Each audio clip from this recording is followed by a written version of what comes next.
আসসালামু আলাইকুম শিক্ষার্থীরা, বিএমটির শিক্ষার্থীরা। আজকে যে প্রশ্নটার উত্তর বলছি সেটা তোমাদের জন্য।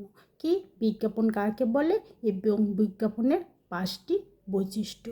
নির্দিষ্ট উদ্যোক্তা কর্তৃক অর্থ প্রদত্ত উপায়ে পণ্য সম্বন্ধে নৈর্ব্যক্তিক ও যে উপস্থাপনা তাকে বলা হয় বিজ্ঞাপন। শিক্ষার্থীরা, বিজ্ঞাপনের 5টি বৈশিষ্ট্য হলো কি? গণ উপস্থাপনা। বিজ্ঞাপন সবার উদ্দেশ্যে গণভাবে দিয়ে দেওয়া হয়। এরপর হচ্ছে নৈর্ব্যক্তিক উপস্থাপনা। চিহ্নিত উদ্যোক্তা থাকে। বিজ্ঞাপন দিতে গেলে উদ্যোক্তার নাম প্রকাশ করা হয়। চিহ্নিত উদ্যোক্তা। একমুখী যোগাযোগ।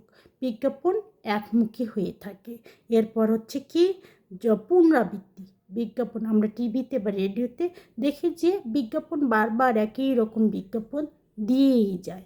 কী হচ্ছে? বিজ্ঞাপন হচ্ছে পুনরাবৃত্তি করা হয়। তো শিক্ষার্থীরা, আজ এ পর্যন্ত। আল্লাহ হাফেজ।